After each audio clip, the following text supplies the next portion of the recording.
And good evening, good afternoon, good morning from wherever you are watching here in the Philippines and from all over the world. And welcome to my podcast, the RJ Ledesma podcast. And in my podcast, I interview the country's pioneering and most interesting business personalities and entrepreneurs to learn more about how they think about doing business. What are their success secrets? Can we replicate those same success secrets? How have they innovated? How have they pivoted their businesses during this pandemic? And more importantly, what business opportunities do they see emerging in the now normal? And how can they share those opportunities with us? Now, is there a business personality or entrepreneur that you would like me to interview here on the podcast? Please let me know and drop me a message. We are also live right now on Kumu, CBRC TV, Global Pinas TV, and the Bounce Back Network. If you are enjoying this podcast and learning a lot from it, please do subscribe and invite more friends to listen to the RJ Ledesma podcast. You can also catch us right now on YouTube tonight. Again, another very, very special two guests here tonight, co-founders of a company which I truly admire. I especially admire companies which were formed in the midst of this pandemic because they truly embody that wagey mentality that, that in every crisis there is an opportunity. And SariSuki is one of these great businesses. So SariSuki is made up of their founders, Brian Koo, who is the Chief Executive Officer, and Bam Mejia, the Chief Commercial Officer. SariSuki is one of the fastest growing e-commerce grocery platforms here in the Philippines. If Brian's name sounds familiar, we'll find out again later on why. Now, SariSuki started at the onset of this pandemic as the collective action of Pinoy community sellers who were consolidating and providing the needs of their neighborhoods, community group buying. I'm sure many of us were in a community group buying site one time or another, especially in the height of the ECQ. Now, they use technology that enabled grocery dealers to earn extra income through online selling and help customers to purchase their needs without having to risk their lives outside. More importantly, since its launch in May last year, SariSuki continuously supplies local communities with daily essentials and fresh groceries at affordable prices and has seen its gross merchandise value grow 36 times, 36x after 9 months. What an accomplishment. But that's not their only accomplishment. In March 2022, this year, regional and global investors witnessed this game-changer move and supported SariSuki's expansion with a $10.7 million funding. So here to tell us more about their success story, please welcome my good friends Brian Koo and Bam Mejia. Hey RJ. Hello. Hey RJ. Guys, Hello. guys, so nice to see you. And you know what? Before we start here today, I'm particularly honored because I have to say to people, I have an instant connection with Brian. I've been a big admirer of Brian for many, many years. Many years ago, I interviewed him for my talk show on One News Bloomberg Philippines on one of his startups. We'll talk about that in a bit, Brian. And we've kept in touch, of course, even when he was the head of Grab. We were still in touch at the same time. And Bam and I, we have an affiliation because we both belong to the same company. We were both what they would call very affectionately Proctoids. We both worked for Procter and Gamble. And so there's a commonality across the years for us who've worked there. Of course, Bam, many years younger than I am, but at least we look almost the same age. Di ba, Bam? A few lang. A few years lang. Not that many naman.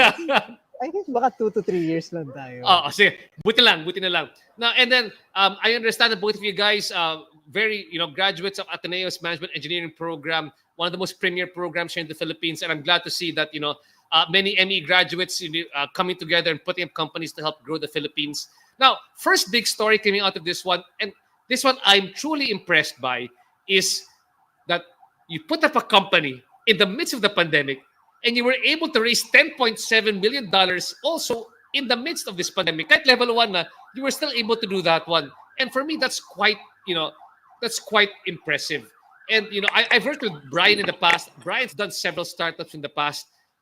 You've raised money, but how does it feel different now for you, Brian? Are you just as ecstatic as you were in the past, or even more, for raising money in SariSuki? It's a mix of emotions, RJ. It's yes, we've worked with each other in the past. Our paths have crossed, but in all those times, I never consider myself an entrepreneur. Just like you are an entrepreneur. You started Mercato, did lots of great things. But I was always sort of a builderpreneur, right? So, funds would come to me and say, let's build this, let's venture build, let's launch this. I'd say yes. I never have to worry about raising money. I just have to worry about operations, building the team, making a great business. The difference with SariSuki right now is that we started this from scratch, where I didn't have um, the backing that I had before in Grab, in Yes Credit, or in the other companies. So we had to do everything from scratch, everything from raising capital to building the tech team.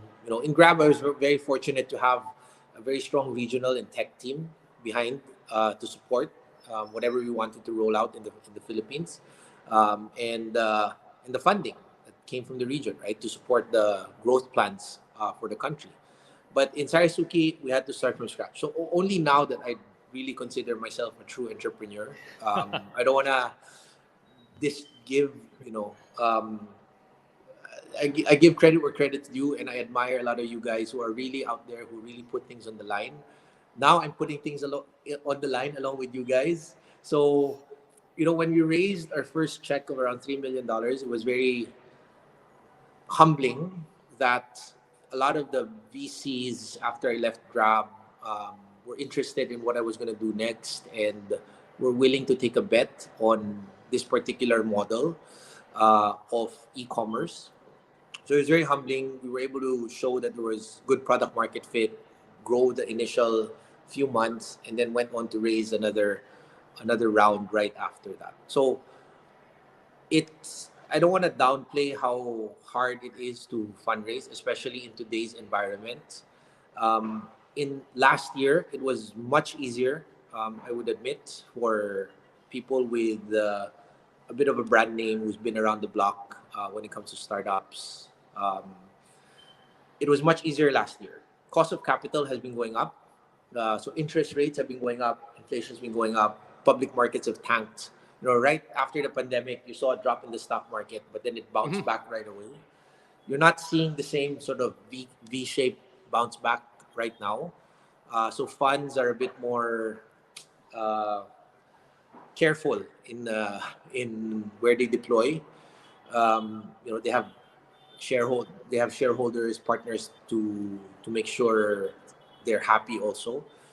So you're not seeing as crazy levels of valuation and as crazy levels of deployment of capital as you did last year. So we're very fortunate to have raised what we raised last year um, in anticipation of what's going to happen in the next few years. But everything else, the metrics, what people look for, what funds look for, have changed drastically over the last few months. Wow. Well, I'm still congratulating you because so you're even saying despite all those other obstacles and challenges, you were still able to raise good money for the fund for the start behind the sound business model. But I have a question because Brian, you're very used to this atmosphere of sort of like raising funds because you've been there. That's your atmosphere.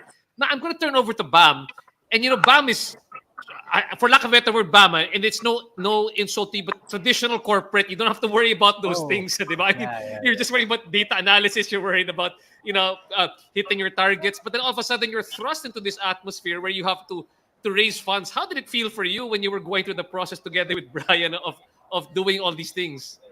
Well, for me, I think I've always had that entrepreneurial yearning, no? I mean, I've always seen myself as, wanting something different. I think being in Procter and Gamble, I was in sales. So I was handling distributors. I always cared about their bottom lines, but now it really hits home. Um, so you had a sense of what it could be, right? But probably that's 20%. Pero I think Brian is being very modest. I think, yeah, Brian is being very modest na he has a full handle of it. Yes, he was a built entrepreneur, but um, he's very natural in it. Uh, raising funds and even running businesses, right? You'd think that you'd know everything from a corporate standpoint, even if you handle bigger businesses. But I'm very fortunate, that I have this guy a few meters away. He's just a few meters away. Pero yeah, working with him, it's truly lucky, to be working with him and just trying to learn as you go along. I wouldn't advise this to anyone if you don't have, trust in someone that knows what they're doing. And Brian's that. He's very humble. Sometimes lang yan. Sometimes lang Sometimes, siya humble. Yan humble sometimes siya. siya humble. Okay. but yung sa, but you were saying also as well, yung may entrepreneur, dapat may parang, kasi ikaw, you came from a corporate background with an entrepreneurial spirit. To jump ship is medyo, it's a bit of a challenge for many people, I guess, to do that jump ship. So, do you advise this perilous journey for everybody to also move from a corporate to an entrepreneurial background? Or I depends would on ad- their I would mindset? advise it on three conditions. Three conditions. Number one, syempre, on the financial conditions. I mean, I'm a father of two very young children. Hello, shout out to my wife and my daughters. Uh, you have to have rice reserves. No, you have to. I mean, I've worked for 17 years. You have rice reserves. You have investments and all of that. So financially, you have to put it all in play. That's one. Second, you have to do it with the right people. So there's no better person to run a business with than Brian here in the Philippines. And third, you have to do it for the right reasons. So what we're doing in SariSuki, I mean, what we're doing here, we're trying to impact farmers. We're giving livelihood to other people. At the end of the day, diba? When I talk to my girls, I'm more proud of myself na, oh, daddy's doing this. Daddy's helping people directly, no? So those three things, look at your rice reserves, plan it out financially, worst case, best case. Second, do it with the right people. Third, the right reasons. And everything aligned. It was a lot of hard work because, as I told you nga, I was in Singapore, expat by day, community on border by night. Entrepreneur It's at a night, very, parang ganyan, di ba? May hustle ka, racket, day job, then racket oh, job at night, parang ganyan. so it's not for the faint of heart, but I'm very fortunate for all those three things to align. Wow. And yeah, I thank my stars. I mean, it's still a journey today. But at the end, that number three, for the right reasons, it's always the one that will drive you. I agree with the right reasons. And going back to Brian, Brian, I know many people watch or listen to the podcast because they're also trying to learn how to make that right pitch to the investor or how to talk to them properly. But then, if we were to tell them right now, the people listening, what was your investor elevator pitch for SariSuki when they were coming, because this time around you were going to them, diba? They weren't going to you were going to them to tell them what SariSuki was about. There's no one element that is right. There's multiple elements that need to jive together. So first, people look at, and again, we're talking about like startups that can scale, that can be Mhm. potentially worth in the hundreds of millions of dollars, not in the billions of dollars, even in a single market. And that's a nice thing about the Philippines, where investors are now looking at the Philippines as a viable single country Mhm. option, where you can have a Philippine business targeting the Filipino consumer and growing that into a really large, business. And the ones that have come before us, like Kumu, um, Grocery, are very local centered companies that have been able to raise significant capital. So that's the first thing, the addressable market that you're looking at. Is this product or system or software that you're building going to address a $10 million problem, a $100 million problem, a $1 billion problem, a multi-billion-dollar problem, right? What is it going to address? For us, groceries is $100 billion market. Right? We're not saying we're gonna get the whole $100 billion, but if groceries were only $100 million market, it's too small for any investor to even look at, for them to come in and get those outsized returns. If you put yourself in the shoes of the investor, you need to also understand that they need to return a certain amount for their investors as well. So investors aren't the final say. Your Mhm. investors have investors who probably also have investors, right? So it trickles down. There is always a margin to be made, right? And you need to be able to convince them that they can make that margin because the market's large enough that you have understood the business model well enough, and then you've built the right team that can execute also. So you have those three things, and then everything else would be how well you package that together. But first and foremost is that what Bam said, his third point, you need to believe. You need to really love what it is you're doing. Because that will come out when you talk to someone about your business and you're not passionate about it, it will come out, right? So it's always a why. Why are you doing this? Why now? Why this? Why this market? Why you? That investors would ask. You need to be able to answer those questions. So it's not there's no silver bullet in making the right pitch. You need to structure it with the right elements and then package it well together. Like you, RJ, if I talk to you about Mercato, you're very passionate about helping micro entrepreneurs, and it really comes out. It really comes out. Just even a 5 minute discussion, I know how passionate you are about the space that you're in. So, real entrepreneurs should be able to communicate, and you can't fake that, right? It's something that you live. That's why one thing that I uh, I tell people when they ask me, is it should I go into a business or this or that, or how do you find founders? Because we've helped venture build. I don't like founders because I've been through that. I don't like founders where you give them an idea and say, let's launch this. That happened to me with a few of the other stuff that I've done. I wasn't really convinced or passionate about it. I just said, okay, Mhm. this is a kind of neat problem that I wanna be part of and solve. But it wasn't something that I've been thinking over months and months and months. But like transport, I've been thinking about transport for years. So when Grab came along, I said, oh yeah, let's do this. For SariSuki, I've been thinking about agri for a few years already, even while in Grab, and then the whole community selling platform on why and how community leaders could benefit. I see it in my household because my wife was the first community leader even before SariSuki started. She was selling fruits to her friends, our neighbors, people that she knew on Viber. So if she could make money on that, and why not take that whole concept, replicate that, and allow any individual to participate in an economy or in an ecosystem where they could make an extra living. So it was embedded inside my brain. So na ano ako eh. Inception ako for a few months Yeah. before we started SariSuki. So of everything, that's the most important thing that an entrepreneur should have when they're pitching. The passion Yeah. with what they're pitching.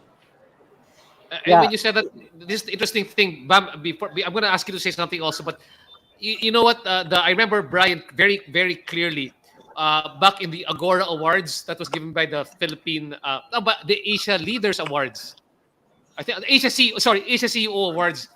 We were both there, and that's when I received my award for SME of the Year for Mercato Yeah, Central. yeah, That was back in I think 2019, yeah, and I've always wanted to have a chance to work with Brian because to learn from Brian as well because there's so much entrepreneurial. It's true, di ba? If you're passionate about it, makikita ng ibang tao yan eh. They're willing to bank on your passion. And yeah, Bam, please add to what Brian said. Yeah, I think the operative word is belief. You can't fake belief. So belief in what you're building and also belief in yourself. Uh, Grabe, I think that hit home for me as well. If you're going to jump, you really have to believe, and it will it will show if you don't believe in what you're doing and in yourself. There's a lot of layers that you're peeling on that self belief that you go through this process. It's an everyday thing. How would you describe because I often tell people, you know, sometimes we talk so when we say, oh, what's your elevator pitch, investor pitch, medyo it's a bit difficult to appreciate. But Bam, if I was to explain what a SariSuki do for my 78-year-old dad, who is not that, you know, it doesn't understand quite clearly uh, tech and startup industry. What is SariSuki to him? How would he understand SariSuki? So, ano siya, digital sari-sari store na pwede ka magbenta sa iyong mga neighbors, walang puhunan, walang joining fee, kikita ka, mura at magandang produkto para sa iyong mga kapitbahay. So that's the simplest way to explain it to him. That's the And then, simplest way. what does technology do to that There's concept? there's actually there's a simpler way, but I need to mention another brand. It's You can't. basically it's I will. RJ is a friend though. So Sige. so it's the Avon for groceries, basically. Avon for grocery. It's a digital Avon for groceries. Yes. Got it. That's basically sometimes pag they teach you startup pitches X for Y. It's the X of Y. Yeah. It's the Avon of groceries. Correct. It's a digital Avon for groceries. Correct. Okay. So for people who don't use Avon, paki-explain further lang how it how does it work? Walk me through Akala ko 76-year-old, alam ni Alam mo 76-year-old. lang, automatic na yun. Baka daddy ko sa makeup kaya baka makeup Avon. How to explain how it works basically? If they come on the site, what happens then if they are the buyer and if they're the community grocer, parang ganyan. Yeah, so let's put aside the buyer first. The central point here is the community leader. So the community leader signs up on SariSuki and is now able to resell 4,000 different daily essential items to their communities and earn a margin from that. So that's essentially what it does. And that's where technology comes in. It's a platform that helps connect the suppliers and the end consumers via the community leader who uses the platform to manage the transactions across both sides. Got it. So you're sort of there is still how do I put it? You're talking about the agri sector, di ba? And one of the biggest gaps in the agri sector is that there's a large play for the middleman. Actually, it's the farmer gets the least and the middleman gets the middleman gets the most. So in this model, we're able, because of the digitalization and speed to market from the grocer to the consumer, we're able to lower, I guess, the middleman costs. Brian, is that correct for me to say that? The friction cost so is lower. there's a few things that are broken with agriculture, and one of those is what you rightly pointed. So the middleman section is quite thick, just because people don't have access to infrastructure, to tools, logistic systems. So if you can compress that and release margins, you can now move margins either as savings to the end user or as extra earning to the farmer. And of course, we need to take a bit to cover our costs, no? But it's a compression of the middle. That's one. Second is the agriculture process. 40% of produce is wasted across the chain. Imagine mo na lang, we are a tropical country. No? So if you have leafy vegetables out there in the sun, ano mangyayari? Nabubulok. It doesn't last. It's not fresh. But all the trucks that bring down the gulay from Baguio and up from Quezon, they're all in open trucks. So the supply chain is not built for our weather to get produce in a way that reduces wastage. That one is real value that you can create if you can fix that chain. So because it's immediate yield, this immediate yield increase. And it's not margin shifting. And then the third is if we can help improve yields at the farm level, right? Instead of them producing 10 tons in the certain acreage that they have, they can produce 15 tons just because of better water systems. It was funny. I was with someone from France recently, and she said, my parents work in a field. Like we have farm. We have a farm. And I said, oh, your parents are farmers. Kasi ganun, di ba, farmers? Sabi niya, I don't know what that is. We don't have this. Nagpapalakol. Nagpapalakol dito. So that's palakol, di ba? So that's the difference between Philippines and I guess more developed countries. They're highly mechanized. Their yields are better, and the mechanization of them is possible because they till a larger farmland. So one of our dreams is to be able to work closer with farmers and do contract farming on large plots of land and help improve yield. So now if you imagine reducing the middleman margin, getting the farmers to earn more, passing on some savings, reducing wastage of 40%. Right, let's reduce that. And then increasing yield. There will be food for everyone at a cost that's affordable to everyone. That is the social good that we want to bring. And let our community leaders participate in that. Fantastic. And I can see where the belief is coming in over here. Bam, before we go forward, can you please share with us again? So how can people now participate if they want to, whether as Yeah. the farmer side or from the client side? How can they come in right now and participate in the platform? So there are three ways to participate. One is our kasangga farmers. So if anyone out there, has like access or produce that they want to sell through the platform, we're more than willing to bring you in, lalo na if it's direct to farm. So our kasangga suppliers, our kasangga farmers, the email is here. You can just reach out. That's one. Second, our Ka-Sari community leaders. So all they need to do is to download the app. If you want to have your own negosyo, right?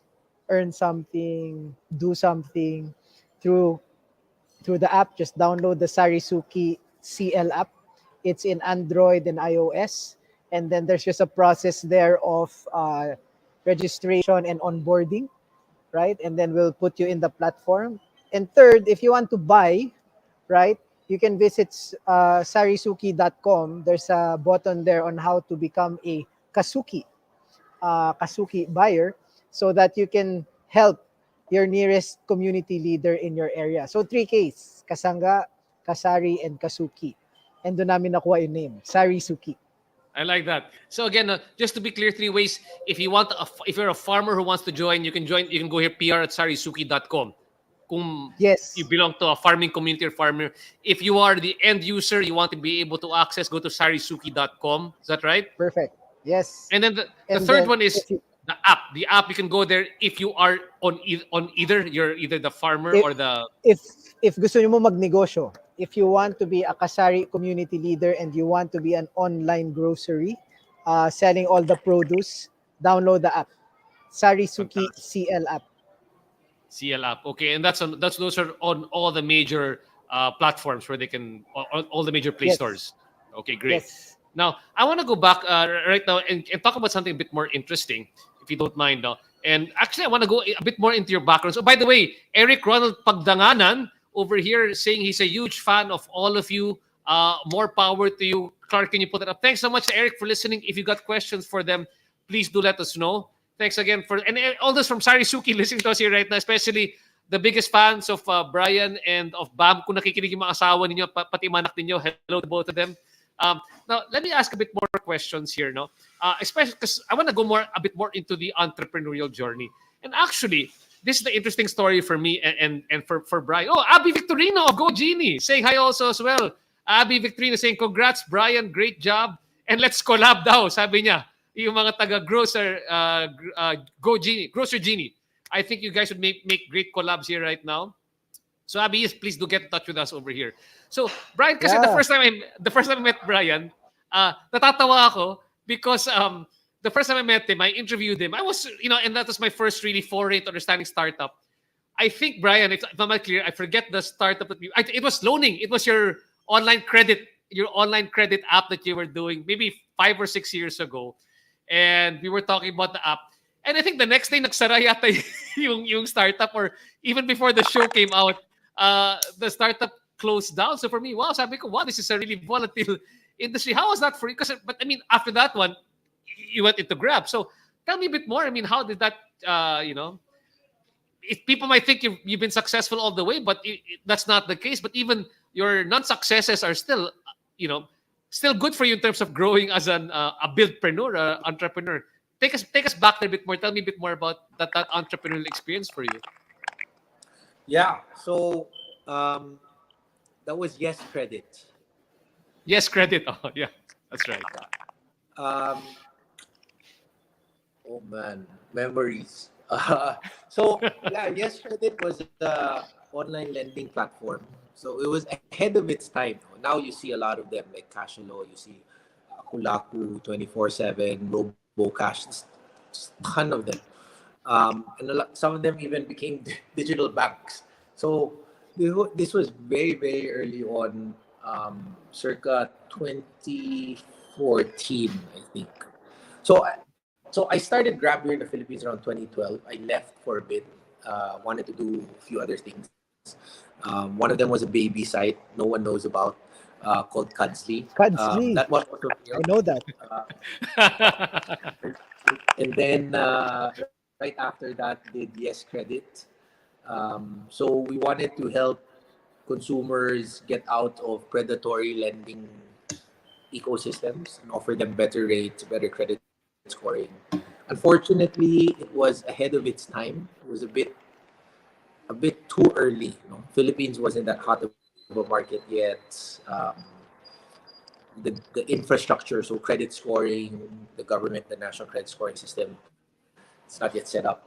I don't think it's set up until now. So that one that one was a bit of a was a bit tough in our ability to credit score and determine good borrowers from bad borrowers.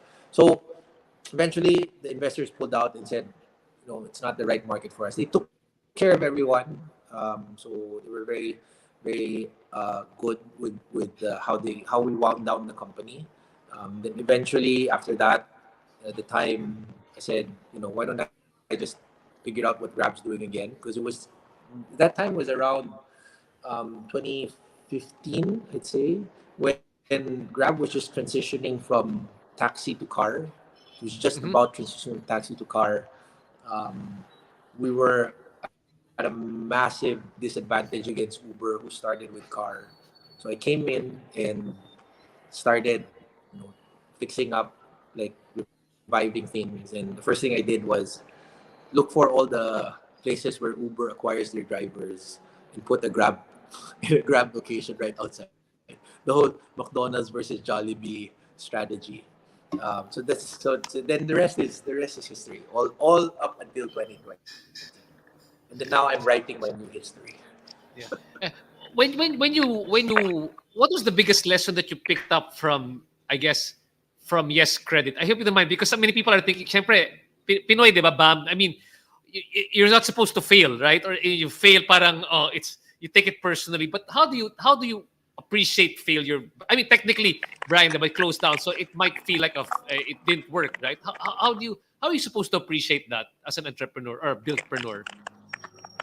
So I think the default status of any startup or of any business is failure. That's the default. So right now we're still a failure. We haven't succeeded yet. Okay, success will come once you're profitable.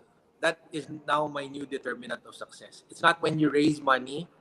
It's not when you IPO. It's when you're profitable and self-sustaining, and you created such great product market fit that people are willing to use your service without you subsidizing them. That is success. What I learned from Yes Credit is building a team. So I've known how to build a scalable team. That one's easy because you just throw money at the problem. But with Yes Credit, we were a bit more thrifty. So we were very strategic in who we wanted to put on the team. So how to assess, how to look at talent, how to build a tech team, that initial tech team structure. Having a PM, having a Scrum lead, a designer, and all of that. All of that because it was given to me in Zalora. It wasn't something that I had to build in house. And also with Grab, right? Early days, late days, it was something that was given. Versus in Yes Credit, we had to build it ourselves. So that was a very good technical experience for me. Great, got that. Sige, let me talk muna to Bam over here. Bam, I have a question naman for you now as somebody who came from a corporate background and went entrepreneurial. did you always have that? You did say that entrepreneurial spirit over there, but how did you know that it was the right time to sort of jump ship and move over to with Brian? How did he also encourage you to come on board with him? I'm very interested to find that story out because uh, coming from the corporate background, there's what they call the golden handcuffs, right? Like Oh you're yes, so yes. you're high up, you're so high up in the company already that it's hard to leave because because of the benefits, because of the sweldo, you don't really want to leave, but then so it stops you from becoming entrepreneur. Can you tell me a bit more about your own background leading towards doing I want to hear SariSuki? this kasi baka iba yung version niya sa version ko. Nabudol ako, Alam mo joke. yun, parang Hindi, makasal.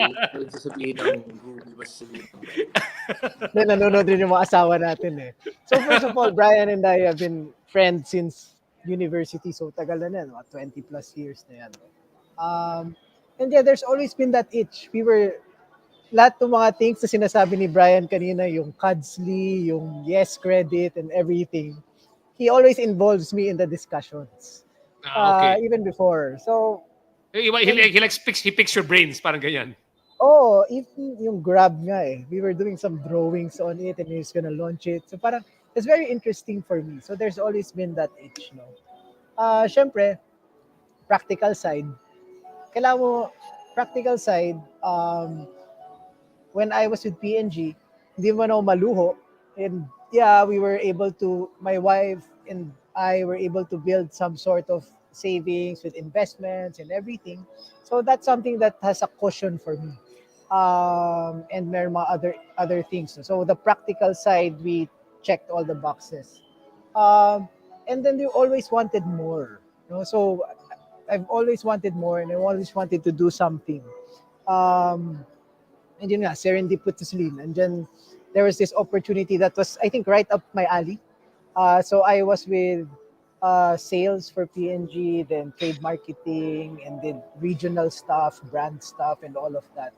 And this retail space, plus just the yearning to do something entrepreneurial and to make a difference, nandyan. And we were dabbling with it in a Brian. There's a lot of permutations before what SariSuki is today. I won't say the other permutations, no, Bri? Kasi baka sabihin gaya-gaya tayo eh. So keep natin yan dyan. Pero eventually, this blossomed into something. Tapos, I was in Singapore. And then, I was sent home na rin. And then, parang everything was just falling into place na parang we prayed about it, my wife and I. Mukhang tama naman yung gagawin natin. And I always ask myself, what's the best thing that can happen in your current thing? And what's the worst thing that can happen when you jump? When I looked at those things, I mean, all signs pointed I needed to do this. And I needed to do it before I hit 40. No, so I'm very thankful that I have Brian there who's gone. Asan na si Brian? And then Babalik naman eh. Okay. pumunta ata siya sa akin eh. Kasi Oh. nandito lang siya eh. And then I'm very thankful for my wife who's always been supporting me. Syempre my 2 children too. So yeah, it's really serendipitous. But it has been a long thing going. No? And then, and then when you were there, so what was the? Kasi you said that there was a time that you were double hatting already, doing the. So did that mean that for you there was a point you say, okay, I'm thinking of leaving, but I gotta stay here for a bit just to make sure the transition is well. Why were you doing? Why did you just jump in straight? So it was tough. You had to think of the logistics of it all. That's one. Second is, you're testing it out, doing this and that. There were certain markers that we needed to see from a personal point of view, from where the business is going. Um, and then when we really saw that, okay, there's truly some product market fit. This checks all of the things, and practically it can be something that can work out. Can, diba? It can. Um, let's do it. So, syempre, you have to do a side gig. Eh. I don't know about you, but you can't just go jump in straight. If I were a Yes. bachelor, If I were a bachelor, no family and everything, I would jump in straight. Pero yeah, that's tough. I mean, that was super tough. Um, Expat by day, corporate hanggang 6, 7. Tapos at night, yun nga, we were doing this thing. No? And ang dami ng WhatsApp group and everything. But yeah, it was really testing. But until now, so sobrang 110,000% on the gas pa rin siya. But it's great because it's like being super unleashed. When I tell Brian this, you're super unleashed in what you do that you would never do in your corporate role. And I thought that I was the crazy one doing things in PNG. May crazier one pala. And it's that guy with a balbas on the screen. I can see that. I can feel that from over here. Brian, when you began this company, diba, I know that you were telling me a bit of the story that it was with your wife in the house that you developed it. Can you just help us? I mean, maybe I often tell people here you start off with what pain point or what problem were you trying to solve, or what did you see? So, what does it spark for you? Because you did say that earlier on you had been thinking about agriculture even for many years, but it's really just in this pandemic and you saw what was happening to your wife when you decided to act on it. What was that one thing that said to you, this is the best problem I can solve here right now? Because there must have been competing models on how to help agriculture in your head, but it sort of solidified when you saw what was happening in the midst of this pandemic. Well, so the problem that we identified was one on the agriculture side, right? So I was thinking about a few models. One was a B2B type agriculture service where we would supply input materials to farmers. That was one concept. The other concept was simpler, distribute, um, expand the product selection of sari stores, very B2B also. And then the third one was this community selling. And under community selling, there's a few different things. One was the Pinduoduo style. If people here are familiar with it, it's where instead of having a reseller, you create a buying group. It's kind of like Groupon on steroids.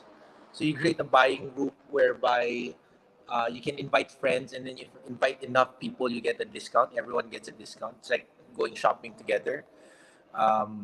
We ended up settling on the reseller model because my wife in January started as a reseller of, not for SariSuki, but for her own stuff.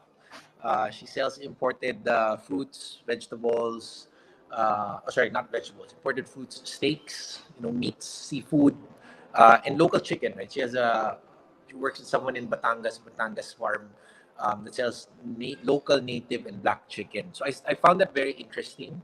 And then at the same time, a lot of the drivers were hit during the pandemic. So a lot of them lost their means of livelihood, or their livelihood got reduced.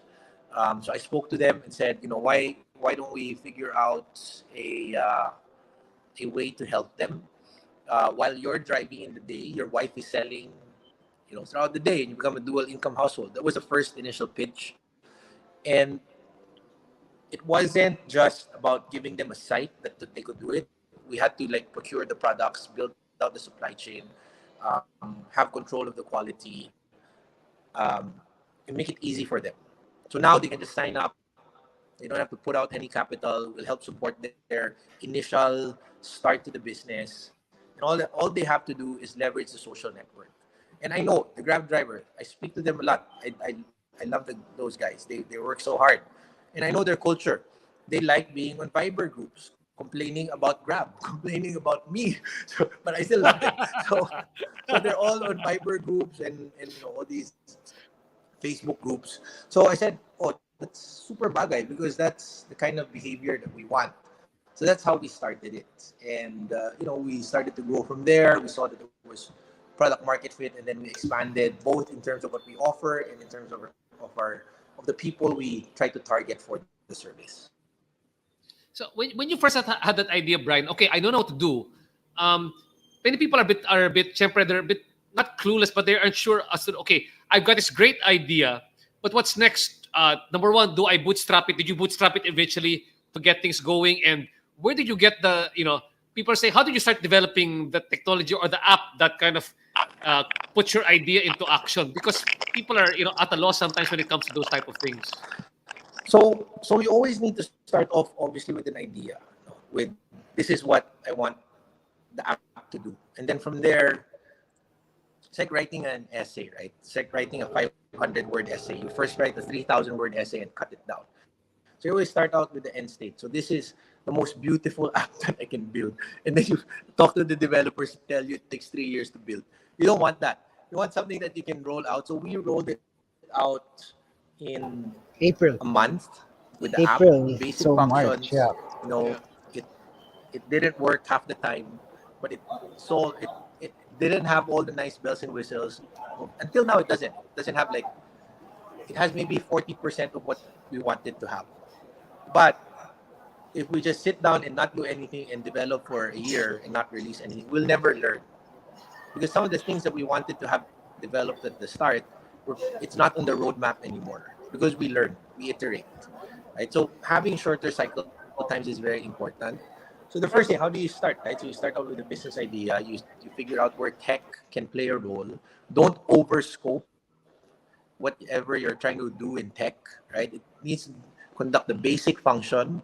Figure out what else is out there, right? Do you need to build your own delivery app, or do you just use Grab? Do you need to build your own servers, or just use Amazon or AWS? So figure out all these components and then start out with an MVP, a minimum viable product, something that's easy to build.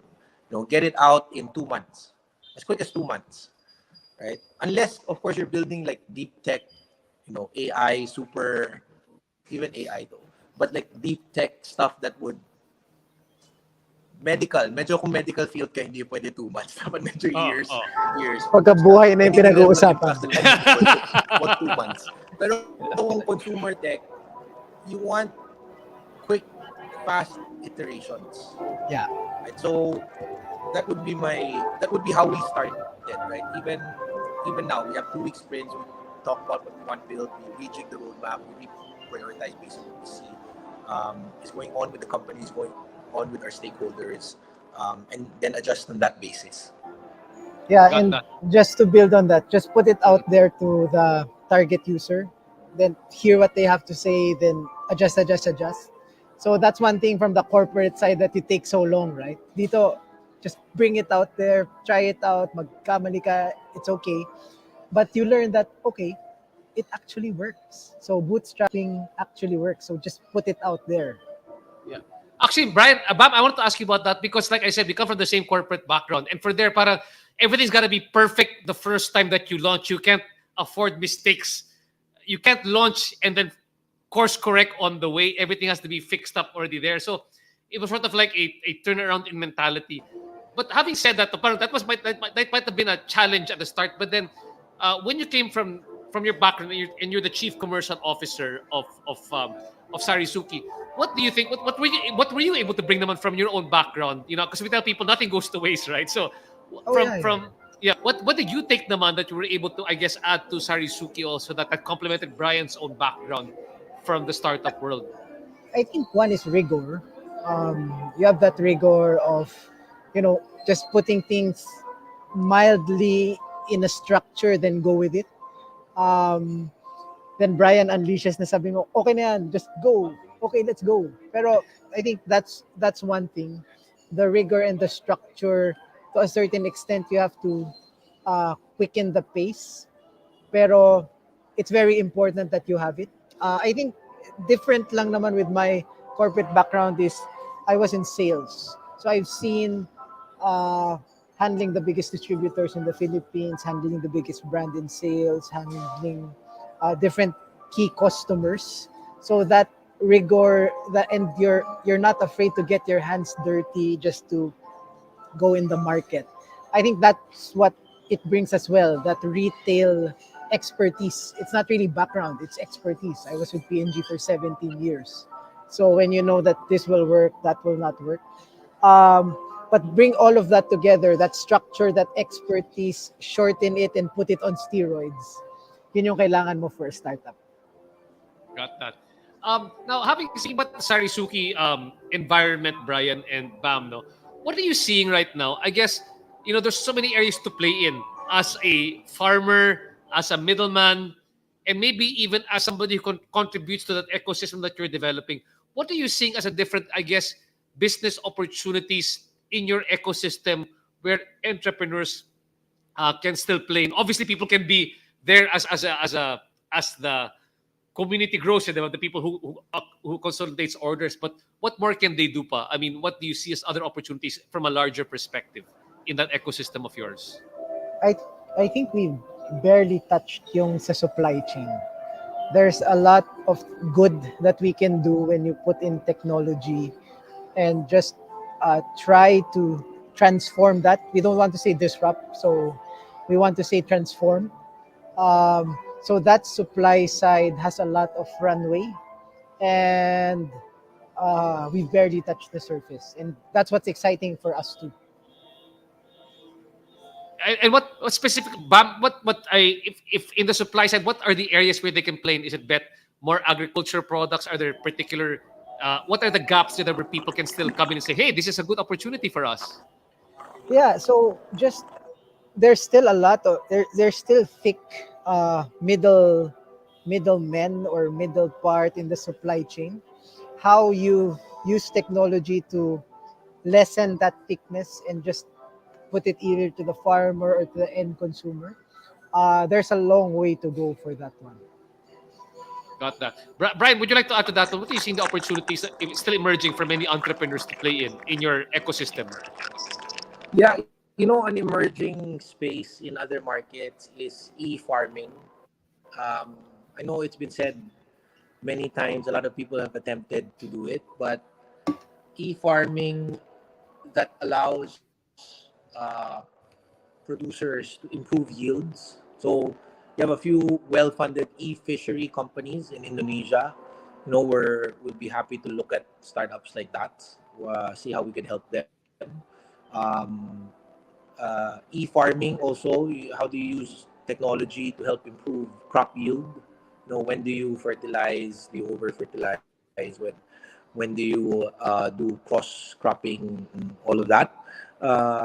Just even basic education of farmers. Even trying to work with farm schools offline with Senator Villar's program for farm schools, for example.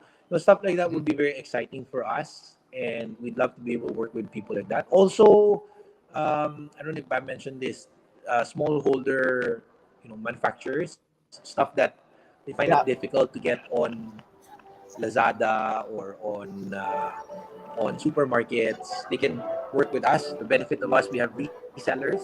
So if you give samples to our resellers, they like your product, they'll push your product, right? And their community, they have sort of a certain hold over the communities that they sell in. They can recommend, they can sell, oh, Mare, na-try ko to kung ganito. Sobrang sarap niya.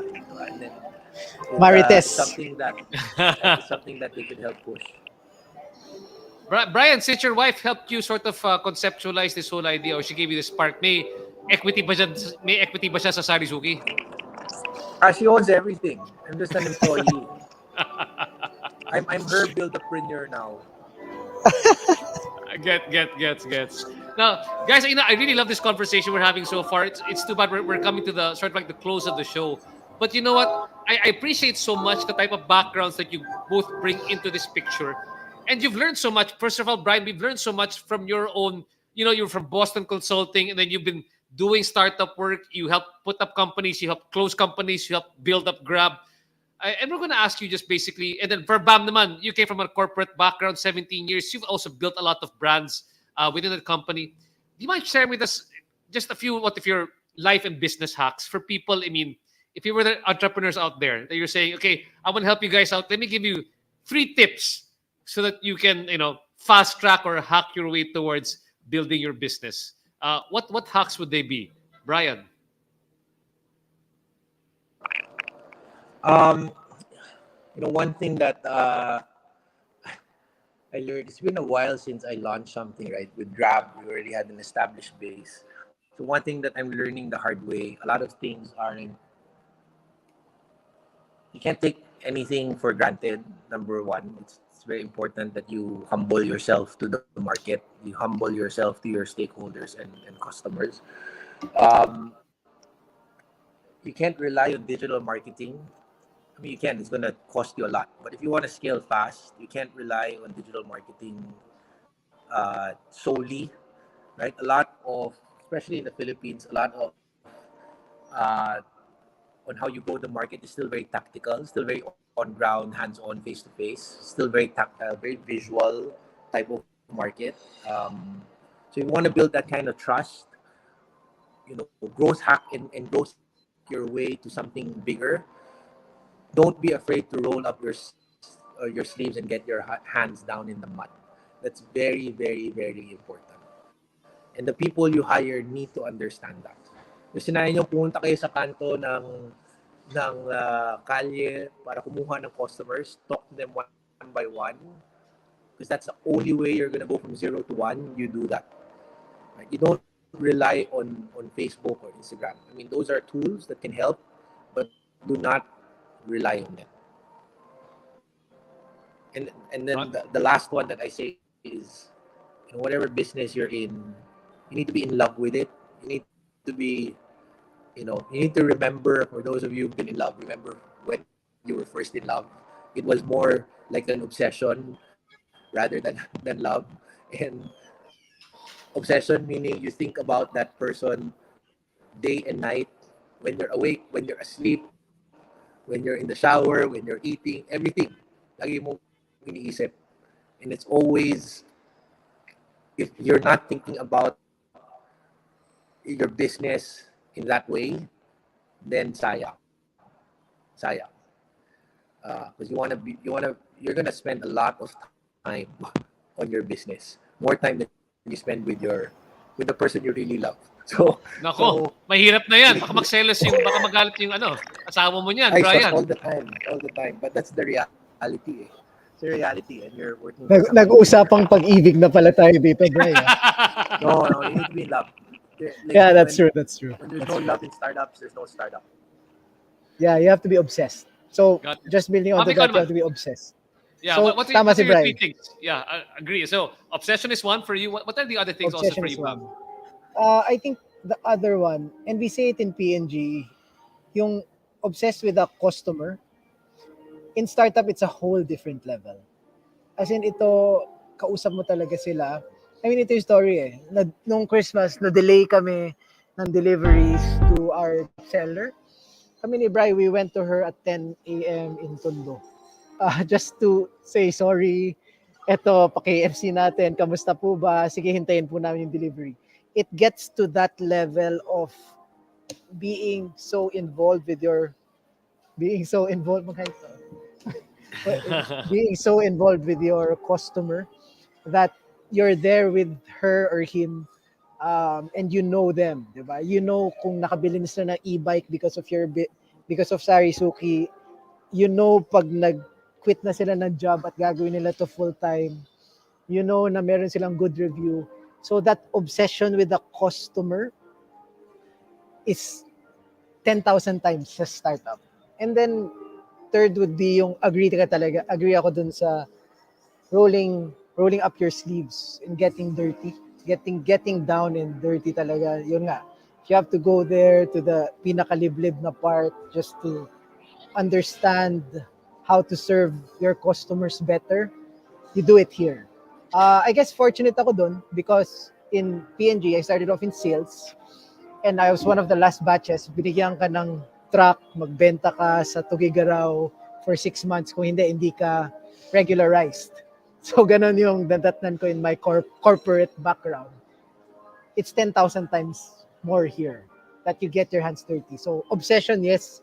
You think of it every time. And my kids say SariSuki. So, my 2-year-old says SariSuki already.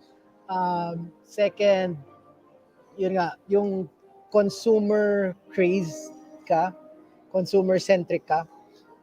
That's the second. And third, get your hands dirty to do the growth hack. And that sends a message to the organization for sure. Got that.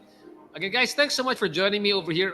For all those who are listening to the show, like Abby Victorino of Grocery Genie wants to collaborate together with you guys, and I'm sure so many other people want to collaborate also together with you after hearing your story.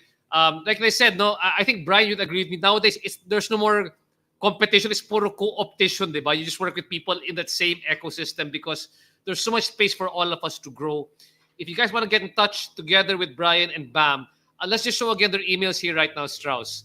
I think that's bam at sarisuki.com. So again, if you're interested to collaborate with them right now, you can go to bam at sarisuki.com. If you want to be a community reseller or if you're a farmer, they also have their app online. You can find that on the Apple and the Google Play stores. Just go there and look for SariSuki. Tama ba ako? SariSuki is on the Play Store. That's correct. SariSuki CL app. SariSuki CL app. CL app. Yep. Got it. And finally, if you guys want to buy from SariSuki, please go to www.sarisuki.com. Brian, Bam, it's been such a great learning session for me here right now, and I guess for everybody listening. Thanks so much for joining us. Hopefully, we can have you guys back here again for more insights that we can learn from both of you as SariSuki grows. And I'm sure this is going to be the first of many great startups that you guys are going to be birthing out of SariSuki. So again, this has been RJ Ledesma. I will see you guys in the next RJ Ledesma podcast. Thanks so much, guys. Thank you. Thank you, RJ. Thanks, RJ. Thanks, everyone. Right, Bam, stay around.